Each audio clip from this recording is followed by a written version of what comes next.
যেমন আমরা 2014 সালের নির্বাচন, এখানে আমাদের একটা অংশ গেছে, তারা সংসদে বিরোধী দল ছিল, আবার সংসদে মন্ত্রিত্ব নিয়েছে, এগুলো নিয়ে মানুষ হাসাহাসি করছে। কিন্তু মানুষ আরেকটা জিনিস জানে না যে শতকরা 90% মানুষ আমাদের দলের এবং আমি সহ এই নির্বাচন থেকে সরে দাঁড়িয়েছিলাম এবং আইন শৃঙ্খলার অবনতি চরম পর্যায়ে চলে গেছে এবং এটা প্রতিদিনই আরও খারাপের দিকে যাচ্ছে। এটাকে কোনো ক্রমেই একটা জায়গায় স্থিতিশীল করা যাচ্ছে না বা হচ্ছে না।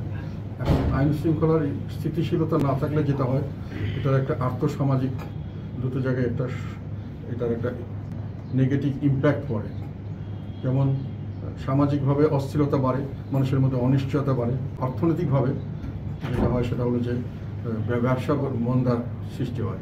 সাধারণভাবে মানুষের মধ্যে আস্থাহীনতা থাকে, বড় ধরনের বিনিয়োগ আসে না। যারা বিনিয়োগ করছেন এনারাও অনেক ক্ষেত্রে বিনিয়োগ কমিয়ে দেন, অনেক ক্ষেত্রে বন্ধ হয়ে যাচ্ছে এবং বিশাল অঙ্কের জনসমষ্টি আমাদের বেকার হচ্ছে। এখন এই বেকার যুবক এবং যারা চাকরি করছেন তাদেরও জিনিসপত্রের দাম বাড়ছে, মূল্যস্ফীতি বেশি। ফলে একটা হলো যে অর্ধভুক্ত থাকছে অনেক মানুষ হয়তো অভুক্তই থাকছে। এইগুলো লোকের সংখ্যা বাড়ছে। তাতে করে আবার এই লোকগুলি যখন সমাজে বিচরণ করছেন তখন এদের ভুভুক্ষা মানুষ, অভুক্ত মানুষ এরা অল্পতেই বিক্ষুব্ধ হয়ে যান এবং অনেকভাবে নিজেকে বাঁচানোর জন্য অনেক সময় অনেক ধরনের কৌশল অবলম্বন করেন। যেমন চুরি ডাকাতি, রাহাজানি, নানান ধরনের সংঘবদ্ধভাবে কিছু করা, এসব ঘটনা। সেটাতে আবার আইন শৃঙ্খলার অবনতি হচ্ছে, পর্যায়ক্রমে আবার জিনিসপত্রের দাম বাড়ছে, আবার সেটার মানুষের চাকরি হারাচ্ছে। এটা একটা ভিসিয়াস সাইকেল বা দুষ্ট চক্র। এর মধ্যে দেশ আস্তে আস্তে নিচের দিকে চলে যাচ্ছে। তো আমরা মনে করি যে এইখান সময় থেকে উত্তরণের জন্য একটা জাতীয় ঐক্য প্রয়োজন ছিল। কিন্তু যে কোনোভাবেই হোক ঐক্যমত কমিশন বা বিভিন্ন ধরনের যেগুলো কর্মকাণ্ড বর্তমান আমাদের অন্তর্বর্তীকালীন সরকার করছেন, এগুলোতে আমি মনে করি অনৈক্যকে ওনারা উৎসাহিত করছেন। বিশাল অঙ্কের একটা জনসমষ্টিকে বাদ দিয়ে ওনারা একটা ঐক্য করতে চাচ্ছেন। এটার পরিণতি সবসময় খারাপই হওয়ার কথা, খারাপই হয়েছে। পৃথিবীর কোনো দেশ ওই নিজেদের ভিতরে দ্বিধা বিভক্ত থেকে বা নিজেদের মধ্যে একটা হিংসা প্রতিহিংসা এগুলোর চর্চা করে, মানসিক ঘৃণা এগুলোর চর্চা করে কোনো জাতি অগ্রসর হতে পারেনি। আমরা যে কোনোভাবেই হোক ওই দিকেই অগ্রসর হচ্ছি। কাজেই স্বাভাবিকভাবে আমি দেশের ভবিষ্যৎ নিয়ে চিন্তিত, আর আমার দলের ভবিষ্যৎ নিয়ে আমি অতটা চিন্তিত নই। কেননা আমরা মনে করি যে আমরা জনগণের সঙ্গে আছি। আমাদেরকে ব্যাপকভাবে আমাদের বিরুদ্ধে অপপ্রচার করা হয়েছে।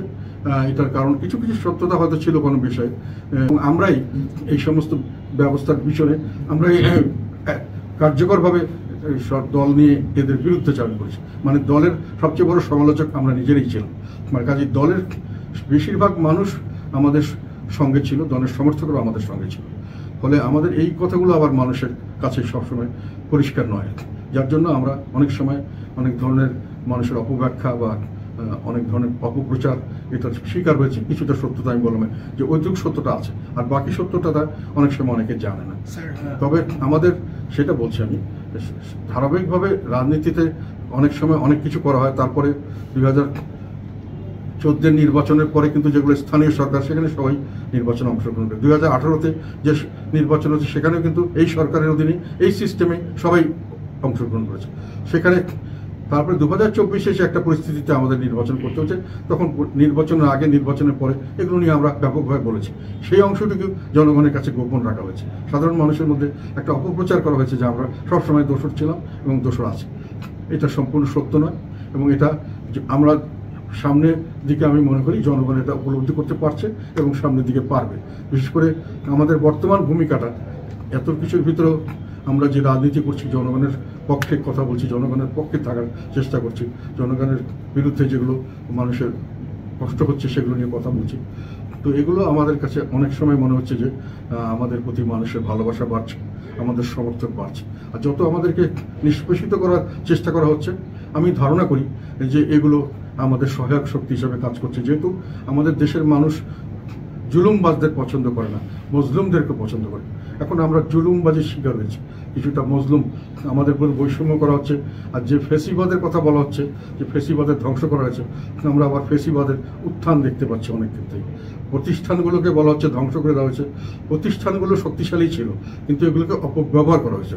আওয়ামী লীগ আমাদের প্রতিটি প্রতিষ্ঠানকে ব্যক্তিগত স্বার্থে, দলীয় স্বার্থে, দেশের পক্ষে না, অনেক সময় জনগণের পক্ষে বিপক্ষে অবস্থান নেওয়া হয়েছিল, কিন্তু প্রতিষ্ঠানগুলি ছিল। এখন আবার এই সরকার কিন্তু অপব্যবহার প্রতিষ্ঠানে করছেন, অপব্যবহারটা রোধ হয়নি। আর কিন্তু কতগুলো প্রতিষ্ঠানকে কাঠামোগতভাবে ভেঙে ফেলা হয়েছে, এটাকে আবার রিভাইভ করা খুব কঠিন। যার জন্য সার্বিকভাবে আমি মনে করি দেশের এটা একটা বড় সমস্যা। আইন শৃঙ্খলার অবনতির প্রধান কারণ যে আমাদের আইন শৃঙ্খলা রক্ষাকারী বাহিনী, এগুলোর যে একেবারে মনোবল, সেটা সম্পূর্ণভাবে ভেঙে ফেলা হয়েছে, ভেঙে দেওয়া হয়েছে। এটা তো সরকারের একটা, আমি মনে করি, দায়িত্ব সরকারের তরফ থেকে এসেছে, সরকারই এটার জন্য দায়ী।